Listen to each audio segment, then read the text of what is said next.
दोस्तों नमस्कार। जैसा कि स्क्रीन में देख पा रहे होंगे, ये रेलवे भर्ती के द्वारा जो नोटिफिकेशन जारी की गई थी 2024 के लिए। तो चलिए देख लेते हैं सभी अपडेट को। वीडियो से जुड़े रहें और वीडियो को लास्ट तक जरूर देखें। जैसे कि स्क्रीन में देख पा रहे हैं दोस्तों, ये जो सूचना है किसके लिए है, तो आगे स्क्रॉल डाउन कर लेते हैं और देख लेते हैं। रेलवे भर्ती के द्वारा ये वैकेंसियाँ जारी की जा रही हैं और लेटेस्ट में ये वैकेंसियाँ जारी की गई हैं और आने वाले कुछ ही दिनों में पैरामेडिकल और नर्सिंग ऑफिसर के लिए भी वैकेंसियाँ जारी की जाएंगी। उसके अलावा अदर पोस्ट के लिए जो वैकेंसियाँ जारी की जाएंगी, तो यहाँ से आपको अपडेट मिलता रहेगा। तो प्लीज़ चैनल को सब्सक्राइब करके रखें और बेल आइकन को प्रेस करके रखें ताकि आने वाली नई अपडेट नोटिफिकेशन आपको यहाँ से मिलती रहे।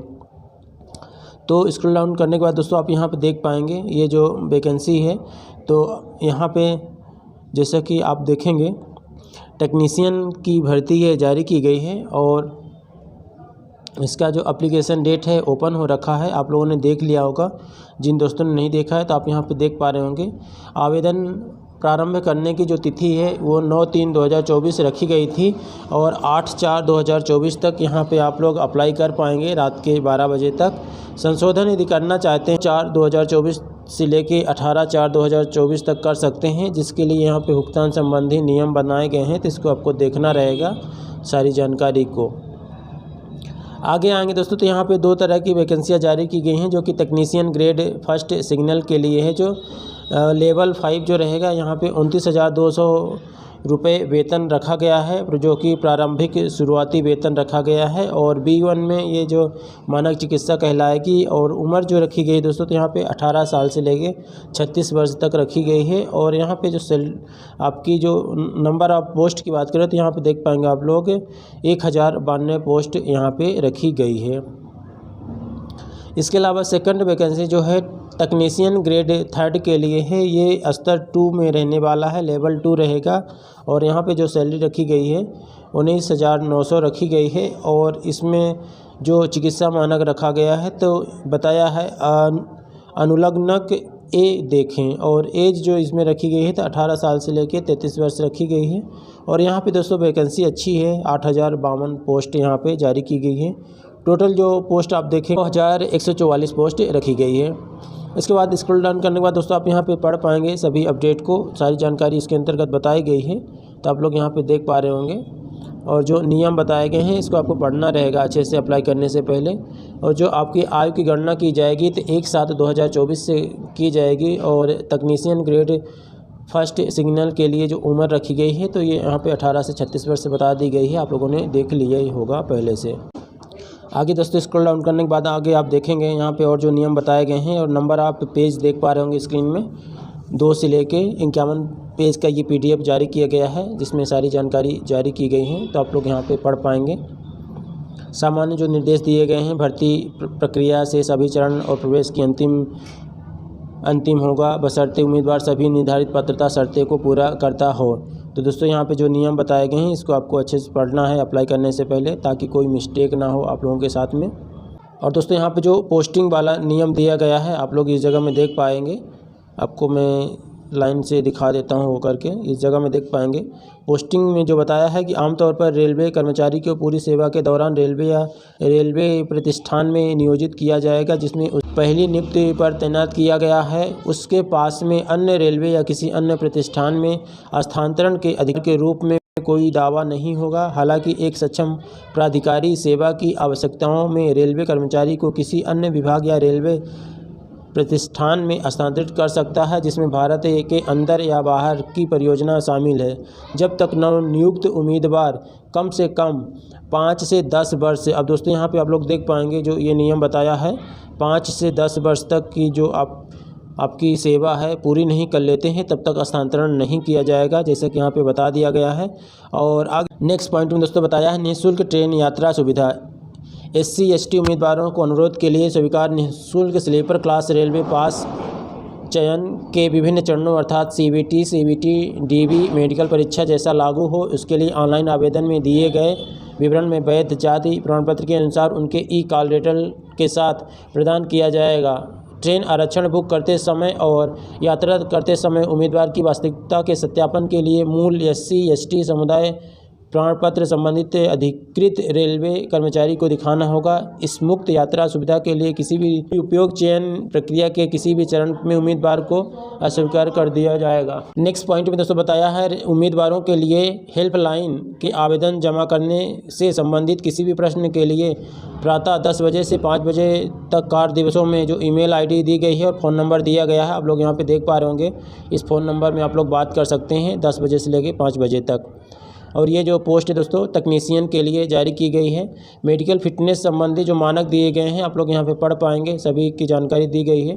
जैसे कि A3 में शारीरिक रूप से हर तरह से फिट होना चाहिए और दृष्टि मानक दृष्टि में चश्मे के साथ या चश्मे के बिना 6/9 या 6/9 लेंस के 2D से अधिक ना हो। निकट दृष्टि SN और चश्मे के साथ में दोस्तों ये सारी जो दी गई है इसको आपको पढ़ लेना है। B1 में शारीरिक रूप से फिट और ये जो नियम दिए हैं आपको अच्छे से पढ़ लेना है। और स्क्रॉल डाउन करने के बाद दोस्तों यहाँ पे नागरिकता संबंधी जो जानकारी दी गई है कि एक उम्मीदवार को या तो भारत का नागरिक हो, नेपाल का या तो भूटान का हो। उसमें आगे दोस्तों यहाँ पे तिब्बत शरणार्थियों के लिए नियम दिए गए हैं, तो ये सब पढ़ लेना। दोस्तों जो ये छूट दी गई है SC ST के लिए 5 साल है, OBC नॉन क्रीमी लेयर के लिए 3 साल है और एक्स सर्विसमैन के लिए यहाँ पे 3 वर्ष की सेवा दी गई है। उसके अलावा एक्स सर्विसमैन OBC के लिए 6 वर्ष है। सर्विसमैन SC ST के लिए यहाँ पे 8 वर्ष की दी गई है। बेंच मार्क विकलांग वाले व्यक्ति के लिए यहाँ पे 10 वर्ष, 13 वर्ष, 15 वर्ष तक छूट दी गई है। इसके अलावा आप स्क्रॉल डाउन करने के बाद दोस्तों यहाँ पे देख पा रहे होंगे सभी अपडेट को, तो इसको वीडियो को पॉज करके आप लोग पढ़ पाएंगे।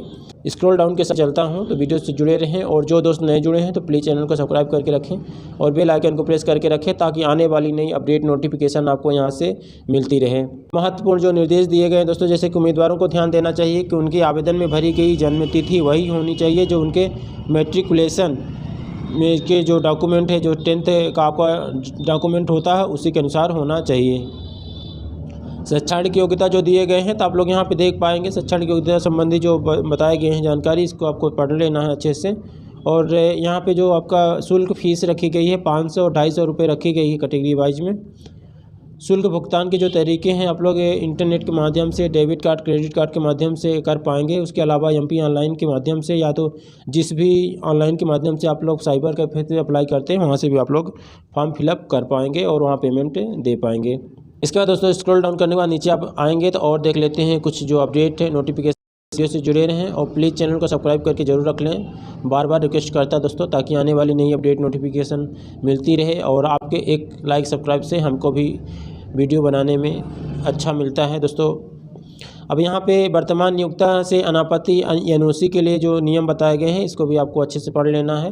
कंप्यूटर आधारित परीक्षा जो होगी आपकी CBT रहेगी और यहाँ पे कुल जो समय दिया जाएगा 90 मिनट का समय 100 नंबर के क्वेश्चन पेपर आएंगे जिसमें प्रत्येक गलत के लिए 1/3 अंक के दर से नकारात्मक काटा जाएगा आपको, तो ये ध्यान रखना है। और पात्रता के लिए न्यूनतम जो पास होने के लिए अनरिजर्व के लिए यहाँ पे दोस्तों 40 मार्क्स है। SC OBC NCL के लिए 30, SC के लिए 30 है और ST के लिए 25 है और PW के लिए यहाँ इन सभी में 2% की और छूट दी जाएगी। इसके अलावा दोस्तों यहाँ पे और जो नियम दिए गए हैं विषय के लिए जो सामान्य जागरूकता है, सामान्य बुद्धि तर्क है, कंप्यूटर अनुप्रयोगों का मूल है, अंकशास्त्र है, बुद्धिमान ज्ञान, इंजीनियरिंग, इन सभी चीज़ों के बारे में बताया है, तो इसको आपको अच्छे से देख लेना है। इन सभी से आपके क्वेश्चन पूछे जाएंगे तो आप लोग यहाँ पर देख पा रहे होंगे। RRB की जो दोस्तों ये सभी वेबसाइट दी गई हैं तो इनका लिंक आपको मैं शेयर कर दूंगा वेबसाइट के माध्यम से। उस वेबसाइट में जाके किसी भी RRB में आप लोग जाके फिलअप कर सकते हैं फॉर्म को और वहां से आप लोग अप्लाई कर पाएंगे। भर्ती प्रक्रिया के लिए जो जानकारी दी गई है यहाँ पे नियम बताए गए दोस्तों, जिनके लिए आपको पढ़ लेना है एक बार ताकि आपको कोई कन्फ्यूजन ना रहे और आप लोग अच्छे से अप्लाई कर पाएँ। इसके अलावा दोस्तों यहाँ पे आप ये देख पाएंगे कहाँ पे कितनी पोस्ट रखी गई है और किस तरह से पोस्ट रखी गई है, ये आप लोग देख पा रहे होंगे। ये जोन वाइज जो रेलवे के जोन है उनके अंतर्गत दी गई है, जैसे कि आप यहाँ पे देख पा रहे होंगे। फर्स्ट में ये अहमदाबाद का है, इसके बाद जो है अजमेर का दिया गया है। अजमेर के बाद में दोस्तों आप पाएंगे तो यहाँ देखेंगे बेंगलुरु है, भोपाल के अंतर्गत दिया गया है जो ये पोस्ट है यहाँ पे। इसके अलावा आएंगे भोपाल में ही दूसरा जो है ग्रेड 3 के लिए है तो ये पोस्ट दी गई है। भुवनेश्वर के लिए जो दी गई है पोस्ट है बिलासपुर हो गया है। इसके बाद चंडीगढ़ है, चेन्नई है और गोरखपुर है, गुवाहाटी है, कोलकाता है और कोलकाता के अंतर्गत दोस्तों फर्स्ट और थर्ड, तीनों में अलग अलग पोस्ट दी गई थी, इनको आपको देख लेना है। तो आज की इस वीडियो में इतना है दोस्तों, मिलते हैं अगले वीडियो में। तब तक के लिए प्लीज़ लाइक करें, शेयर करें और सब्सक्राइब करना ना भूलें। वीडियो को देखने के लिए thank you so much. All of friend, take care, bye.